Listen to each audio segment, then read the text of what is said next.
প্রিয় সাথী, প্রিয় বন্ধুরা, আমরা চলে এসেছি পশ্চিম মেদিনীপুরের ডেবরা থানার প্রত্যন্ত একটি গ্রাম মলিঘাটিতে। যেই গ্রামে জন্ম নিয়েছে সোনার ছেলে। সোনা বলতে ঠিকই শুনেছেন, কারণ ওয়েস্ট বেঙ্গল সরকারের যে জ্যাভলিন থ্রো প্রতিযোগিতাটি হয়েছিল, তাতে এই খেলাতে প্রথম হয়ে গোল্ড মেডেলিস্ট হয়েছে। সেই খেলা, এই খেলাটি ভারতবর্ষকে চিনিয়েছে সেই নীরজ চোপড়া, যে অলিম্পিকেতে গোল্ড মেডেলিস্ট হয়েছিল সেই খেলা।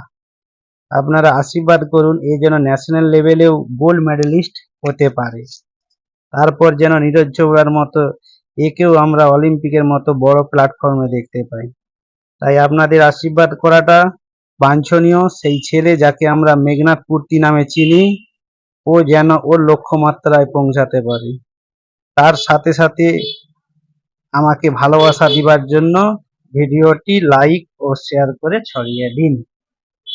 আমরা খবরটা যেদিন পাই আর কি, সেদিনই আমাদের ক্লাবের অত্যন্ত শুভাকাঙ্ক্ষী, আমাদের ক্লাবের মানে ভালো চেয়ে এসছে এতদিন, এখনো পাশে আছে, তার কাছ থেকে প্রথম আমরা পেপারে ফ্লাশটা দেখতে পাই।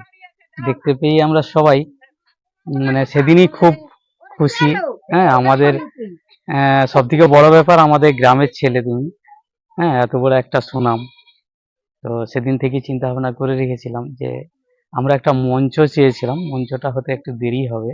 অ্যাকচুয়ালি দুর্গাপুজোতে আমরা চেয়েছিলাম যে এটা, কিন্তু কি বলে, আপাতত তোমাকে একটা সম্বর্ধনা আমাদের ক্লাবের পক্ষ থেকে দিচ্ছি। আগামী দিনে তুমি আরো বড় হও, খেলার জগতে একটা সুনাম অর্জন করো, আমাদের মলিঘাটির পাশাপাশি আমাদের রাজ্যের দেশের সুনাম হোক, এটা আমরা চাই। আমাদের ক্লাবের পক্ষ থেকে একটা সম্বর্ধনা, একটা উপহার একটু গ্রহণ করো। হ্যাঁ, আমাদের শুভেচ্ছা এবং অভিনন্দন থাকবে। আগামী দিনে তুমি আরো বড় হও। হ্যাঁ,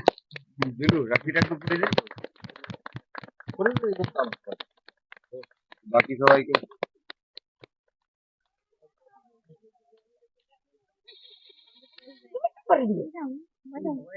আমি একজনকে পড়াচ্ছি, আমার লোকটাকে।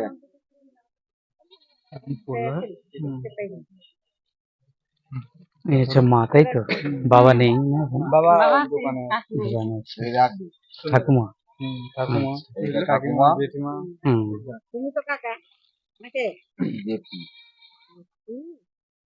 যাকে কেন বলুন? আপনাদের এই সোনার টুকরো ছেলেটিকে, হ্যাঁ, আরো আশীর্বাদ করো, আমরাও আছি পাশে, যাতে আরো বড় হয়।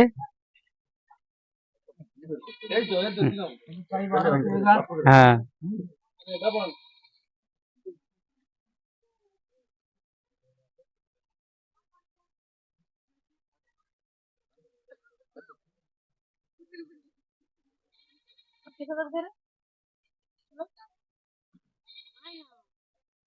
তো পরে পরে পরে সবাইকে বাঁধো। এই তো আছে আছে।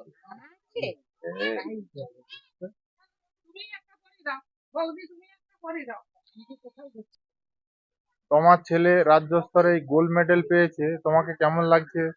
ভালো লাগছে। ভালো লাগছে? হুম, কি খুব। চাও তোমার ছেলের কাছ থেকে? আমি চাই আরো ছেলেটা আরো উপরে উঠুক, আরো ভালো করে কিছু এগিয়ে যাক। এই শুভকামনায় রইলো। হুম। ছেড়ে যে রাজ্য স্তরে গেল, হ্যাঁ। তা নিয়ে দু এক কথা বলুন। আমি মলিঘাটি গ্রামবাসী, আমার ছেলে রাজ্য স্তরে খেলতে গিয়েছিল। আপনাদের আশীর্বাদে ছেলেটা খেলাধুলা করেছে, ভালো করেছে, ফলাফল আপনার আশীর্বাদ করুন যেন আরো বড় হয়। ধন্যবাদ, ধন্যবাদ, ধন্যবাদ, ধন্যবাদ। অনেক পুরনো ইতিহাস নিয়ে রয়েছে, অনেক ঐতিহ্য।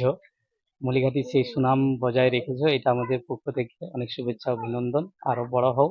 আমি একটু জানতে চাইবো যে এই গ্রামের বুকে, একদম প্রত্যন্ত গ্রাম থেকে তুমি উঠে এই যে ধরো রাজ্যস্তরীয় খেলাটাতে সোনা পেয়েছো, এটাতে অনুপ্রেরণা তুমি কোথা থেকে পেয়েছো? মানে সম্পূর্ণ আমি অনুপ্রেরণা পেয়েছি আমার কোচ সদস্য রঞ্জন পান স্যারের কাছ থেকে, তারপরে আমার বাবা মা, আচ্ছা আচ্ছা আচ্ছা, তারপরে ফ্যামিলি সবাই আছে। বাহ বাহ বাহ, খুব সুন্দর। আগামী দিনে তোমার আর লক্ষ্য কি আছে? লক্ষ্য আছে, এবারে তো আমি রাজ্যে কিছু করেছি, ন্যাশনালে কিছু করব, ভবিষ্যতে অলিম্পিক থেকে দেশের জন্য মেডেল আনার ইচ্ছে আছে। যাই হোক, আমাদের শুভকামনা থাকবে, শুভেচ্ছা থাকবে। আর আরেকটা কথা জিজ্ঞেস করব যে ধরো এই যে বাবা মা এখন কি চাইছে, বাবা মাকে তোমাকে কি হেল্প করছে যে আরো হ্যাঁ, বাবা মা যত সাধ্য পাচ্ছে হেল্প করছে হেল্প আমার। করছে, বা গ্রামের মানুষজন এবং পাড়া হুম। প্রতিবেশী সবাই পাশে আছে। সবার কাছে আছে। যেহেতু তোমার সব হুম। যাক, এগিয়ে চলো, তোমার চলার পথে আমরা আছি। যদি কিছু সাহায্য সহযোগিতার প্রয়োজন হয়, জেঠুকে তো বলাই আছে, হ্যাঁ, জেঠু অনেকটাই আমাদের সঙ্গে থাকে সব ব্যাপারেই। জেঠুর কাছ থেকে খবরাখবর নিশ্চয়ই পাবো। চলো, এগিয়ে চলো, আমাদের আগে যাও, শুভেচ্ছা তোমার অভিনন্দন আমাদেরও থাকবে। শুভেচ্ছা ঠিক আছে? রইলো। আরো উন্নত হোক কামনা রইল আমাদের তরফ থেকে। আচ্ছা।